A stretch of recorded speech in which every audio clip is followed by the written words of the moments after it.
Hi YouTube, today I'm going to be talking about Pluto in retrograde transiting the 8th house. So if it's transiting the 8th house, that means that your ascendant is either in Gemini or you have an intercepted house making Capricorn your 8th house. Now it's important that the house is Capricorn because Pluto is retrograding in the sign of Capricorn. So yeah, so let's talk about Pluto in retrograde.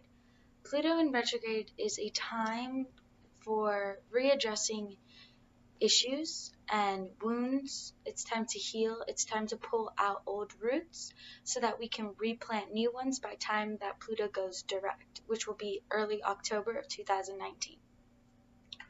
Another thing is that Pluto is a very psychoanalytical planet. It's all about death, rebirth, and transformation. So whatever house Pluto is retrograding in is the house and the area of our life that needs to be revisited, and it needs to have something regarding that house is what is going to be affected, is what is going to be revisited and reanalyzed. Things of that house are going to be removed if they need to, or there's just a focus regarding that house. Okay, so the 8th house is ruled by Pluto. So Pluto is visiting home for a little bit. But this gives a lot of power in the 8th house. And this is probably one of the most difficult of the transits. So like when people are like, oh my god, Pluto's in retrograde, and then they all start going crazy because they don't understand what the fuck's going on. Unless you have like Pluto in transiting the 8th house or the 12th house or maybe even the first, it's not as bad. But when Pluto is in retrograde transiting the 8th house, it can be a little bit more intense compared to other transits, just because there's a very powerful energy, and there's this wave that is going to occur with everybody. But here, I would like to say that the tide's a little bit stronger. So Pluto retrograde is all about releasing, removing, ridding, replanting, all of that stuff. So the wave is going like this, and you have to ride the wave. You can't go against the wave of change. You can't go against the wave of rebirth and death and all that stuff, because if not, you're going to encounter the pain. You're going to encounter the suffering that a lot of people feel as if Pluto in retrograde brings. But the thing is, if you ride the wave, if you understand that things need to be released and things need to be revisited, and you go through and delve deep into your psychological makeup, and you kind of have to look at yourself from an objective point of view in a sense, and let the pain naturally pass, deal with things, understand what is beneficial for you, and all that stuff. Releasing, letting go, saying what's meant to be for you, it will be for you. If it's not meant for you, something's better on the way. When you go with the flow, when you go with that vibe, and you accept the pain, you feel it, but then you release it, all that stuff, this is a really, really great time, because it will give you enough energy to focus on things that you need to really delve into and read in between those lines, instead of just focusing on pain and focusing on letting go, and not being able to let go, holding on too tight to things. When it's in the 8th house, the 8th house is the same. It's all about, it deals with, yes, like taxes and all that stuff, but here we're going to be dealing with a lot more things of intimacy, things of the occult, of the mysterious, wanting to know more, craving deeper meanings and a deeper understanding to what life is, craving a deeper understanding as to who you are and why you are the way that you are. There's also a deep need to understand your intimate partner, and maybe there's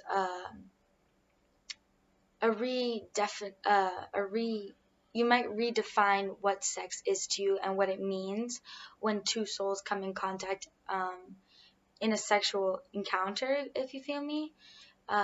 There's a huge emphasis on that, and with intimacy in general.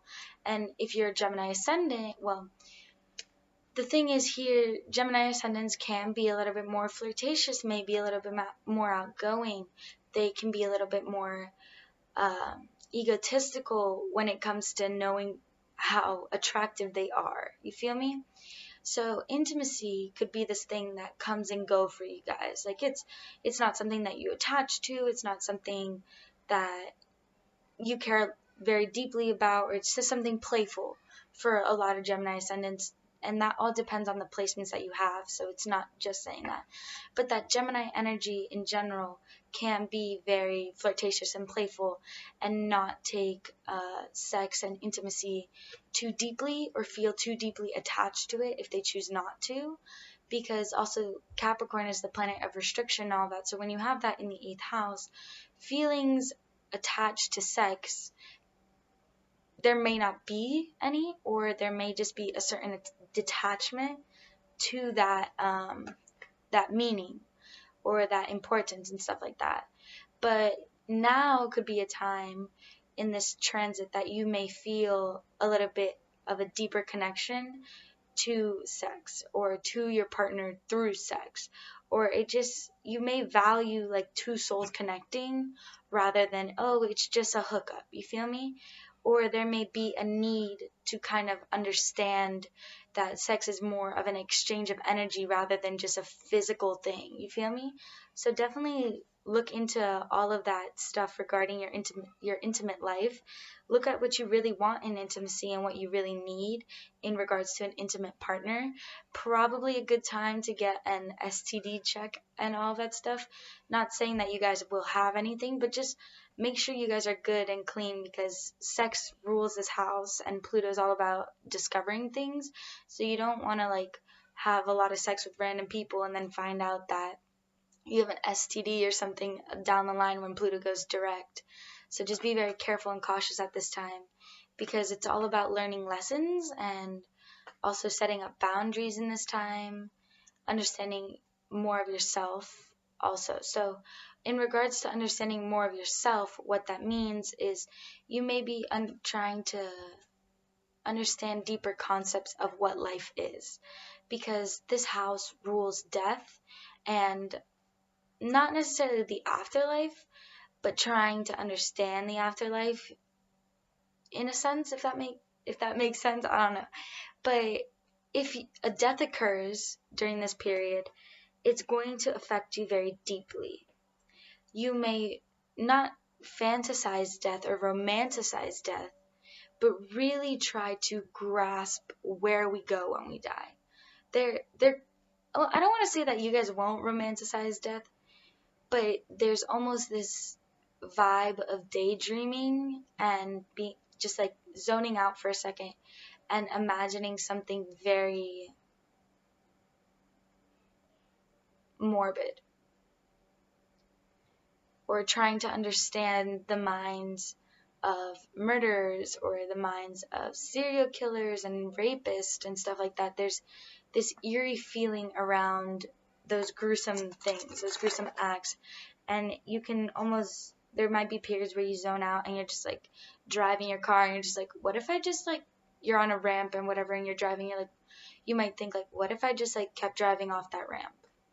So there's this eerie feeling regarding like death, and almost like how life is very fragile, and there could be these thoughts that could get the best of you, in the sense that your mind has the ability to delve really deep in areas that might be foreign to you, or you just might have not really paid any attention to.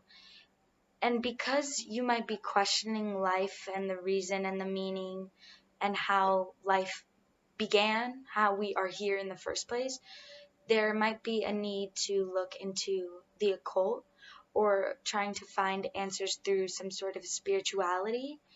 Also, if someone dies that is very close to you, you will be deeply transformed through that, and there might be a need to connect with spirits.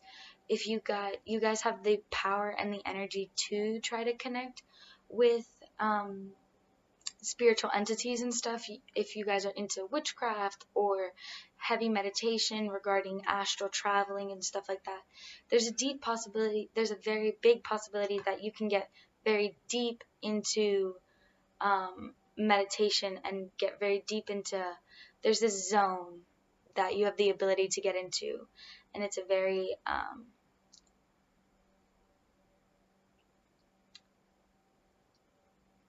how do I explain it? A zone, it's almost as if you're there but you're not there, like a catatonic zone, and being able to disassociate for a second, and almost as if not something's taking over you, but you'll be somewhere else while you're just doing stuff in the motions, going through the motions of life, and then having these moments where you kind of disassociate and while you're thinking about something deeper, but yet being able to appear as if you're not thinking about anything deep, if that makes sense. I don't know. There's some deep thoughts going on there. There's trends. You can transcend dimensions in a sense through your dreams, through your realities.